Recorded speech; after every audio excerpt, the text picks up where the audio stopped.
Hello everyone, my name is Alexander, and today is going to be kind of a different video. In fact, this video will be my application to become the first dedicated Halo YouTube content creator on Storyfire.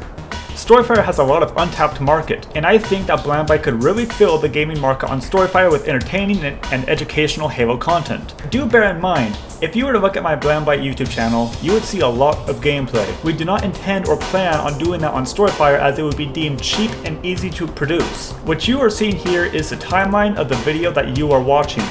In fact, it has been very well researched and approved by Halo lore experts. This is our very first video, even like this. We plan on making quality content for Storyfire and leaving the easy and cheap gameplay for YouTube. This video is split into 3 portions. One portion will be this introduction that you are watching here. The second is a channel trailer for when Storyfire has a feature available like YouTube. And the third will be a freebie pitch episode and the example of what we plan on producing here on Storyfire. Without further ado, we hope that you enjoy the video.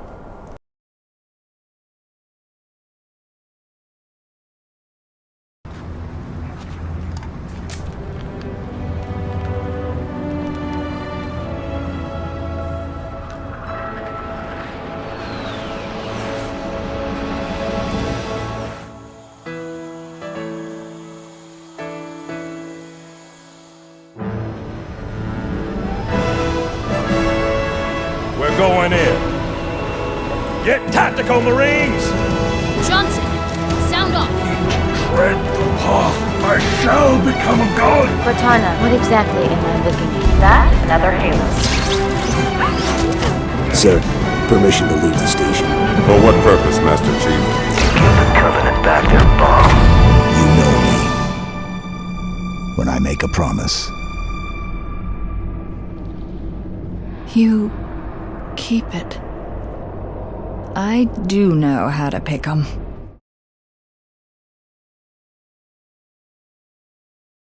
At number 5, we have the Type 33 Needler. Manufactured by the Sacred Promissary and then taken up by BLAMTEAM armor, the Needler was 74.3 centimeters in length and weighed 4.3 kilograms, or 9.5 pounds when fully loaded. Used extensively by the Covenant infantry, the Type 33 Needler was in service during the Human-Covenant War, ranging from February 11th, 2525 to December 11th, 2552. Also during the Great Schism during November 3rd, 2552, and ended on December 11th that same year. The Type 33 guided munitions launcher, known as the Needler, is a deadly projectile weapon that fires explosive crystalline shards at targets to produce both effective and gruesome results. The magazine capacity varied from game to game, but with different modifications to the Needler's design and firing power. The Type 33 was capable of firing 510 rounds per minute at a range of 64 meters or 210 feet. It also had the muzzle velocity of 54 meters per second or 177 feet per second. The reason why the Type 33 Needler is so interesting to us is because of its very sharp design. The pink needles protrude through the top. It makes it look very intimidating for anyone close by. This weapon will produce a pink explosion if a small number of needles are fired upon the opponent. This is a weapon that no one wants to be killed by, let alone anything else on this list.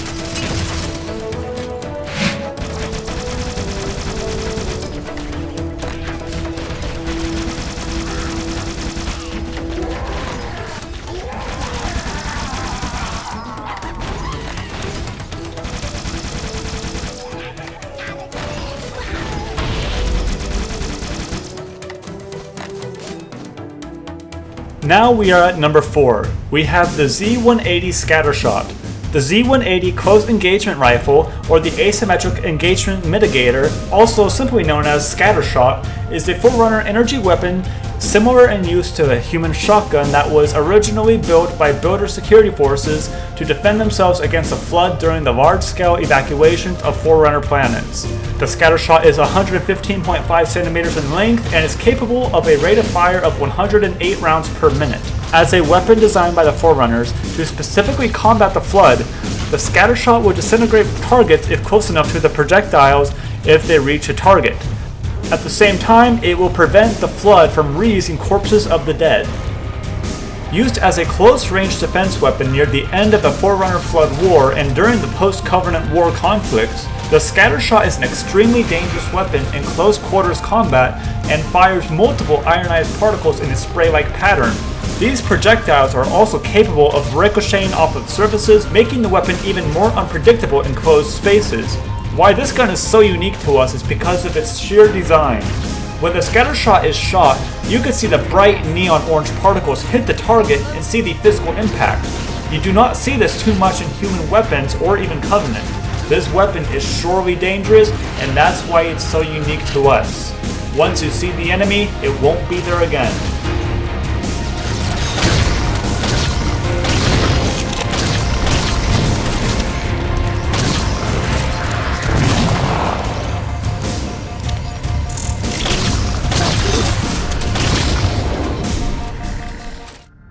On to number 3, we have the M7057 flamethrower. The defoliant projector, or M7057 flamethrower, is an incendiary weapon used against fortifications, emplacements, and installations on the battlefield. Manufactured by the Misrael Armory, the flamethrower was used in the Human Covenant War and other post-Covenant conflicts. It is 167.6 centimeters in length and weighs 55.5 kilograms or 122.5 pounds, but only when it is loaded with a full canister of Pyrocene 5. The reason why the M7057 flamethrower is so interesting to us is because it only appears in 3 Halo games, the port of Halo Combat Evolved, Halo 3, and Halo 3 ODST.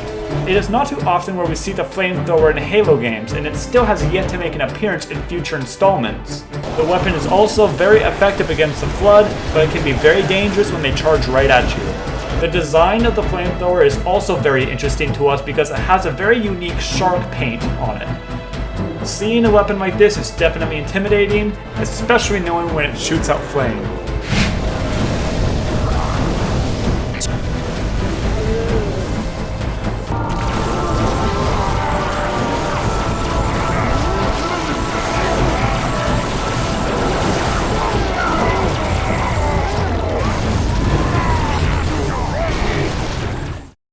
As of number 2, we have the Energy Sword. The Type 1 energy weapon, also known as the Plasma or Energy Sword, is a traditional close-quarter weapon used by the Singhili. The Energy Sword is intended to express the owner's personal skill, clerical honor, and combat viability.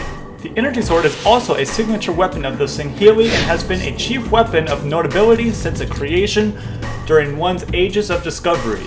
The Singhili pride themselves in their skills with the Energy Sword and would rather fall upon its blade to redeem their honor than to die a dishonorable death.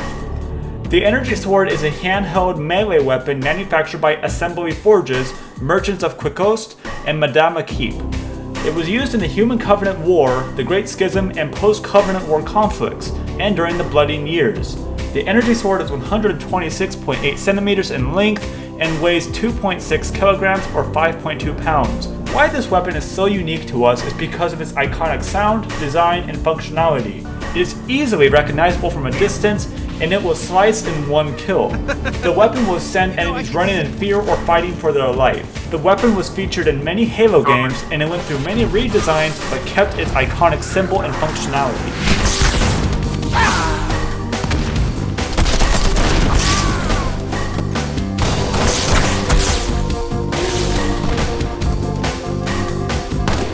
Double kill. Sword spree.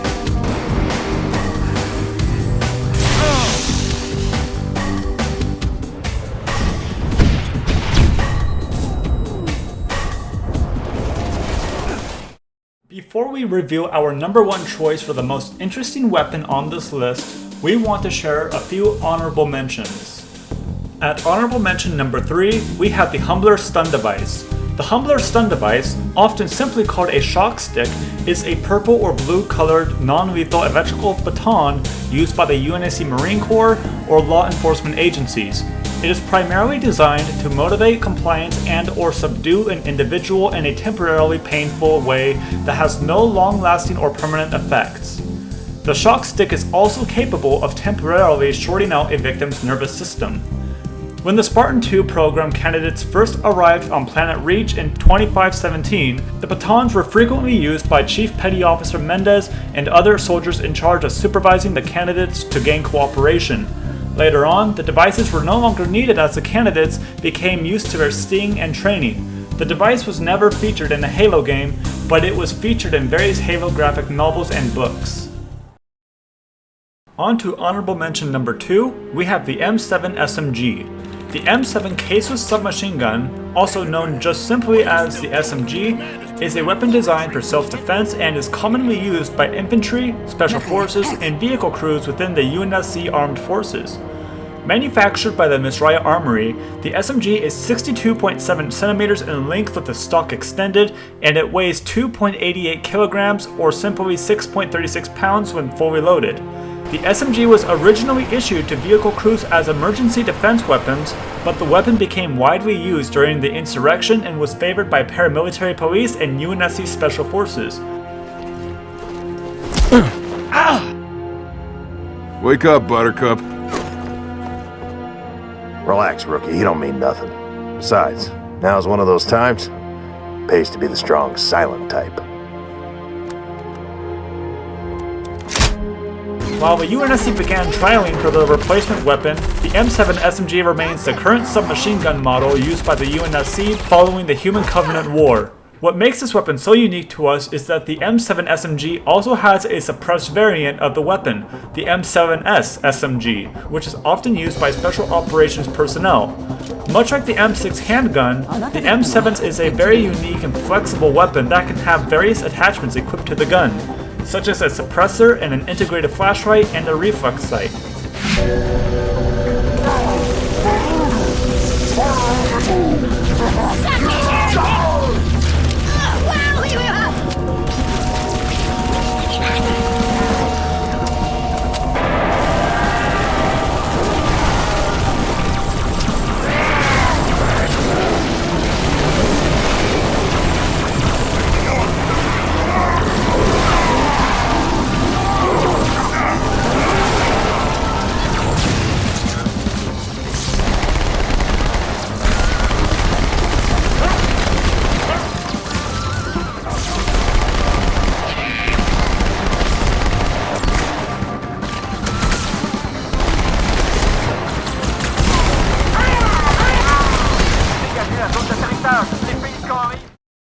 Now on to honorable mention number 1. We have the XBR-55. The XBR-55 battle rifle is a prototype weapon of the BR-55 service rifle. It is a long-barreled bullpup battle rifle equipped with a telescopic sight. Manufactured by the Misraya Armory, the XBR-55 is capable of firing an effective 900 meters in range. The XBR-55 was the first ever weapon to be used against the Covenant and also caused the first alien casualty during the Human Covenant War. The XBR-55 was also used extensively to protect the citizens of Harvest. The XBR-55 was issued to Staff Sergeants A.W. Johnson and Nolan Bryn, as well as their squad's marksmen. What sets this weapon apart is the fact that this battle rifle has the ability to store 60 bullets in one magazine. However, it does reuse the exact same model as the BR-55 heavy barrel service rifle from Halo 3. As for our number 1 pick, we chose the Brute Shot. The Type 25 grenade launcher, known to the UNSC infantrymen as the Brute Shot and to the Jurohani as the Death Robber, the weapon is most well known as the Brute Shot and is exclusively used by the Jurohani on the battlefield to produce explosive carnage and chaotic results. Used during the Human Covenant War, the Great Schism, and post-Covenant War conflicts, the Brute Shot is designed to be fired from the hip and also has a large blade behind it and a bayonet attached to the front of the weapon. The Brute Shot is a Covenant weapon manufactured by the Sacred Promissary. It is 17 centimeters in length and weighs 42 pounds or 19 kilograms. The Brute Shot is a semi-automatic, belt-fed grenade launcher that fires a Type 25 exotic high-explosive anti-personnel grenade at a surprisingly fast rate of fire. The Brute Shot is our number 1 choice for the most interesting weapon because the Brute Shot is one of 3 other grenade launchers that we have seen in the Halo franchise, one being the M13 individual grenade launcher and the other being the M363 remote projectile detonator from Halo 4. What sets this weapon apart from the grenade launcher from Halo Reach and the grenade launcher from Halo 4 is that the Type 25 Brute Shot can be fired multiple times before reloading, and it can be used as an excellent yet lethal melee weapon. This weapon is by far one of the most intimidating weapons on this list other than the flamethrower and the energy sword. This is a weapon that no one wants to be shot by, especially from a distance where you can explode a very gruesome death.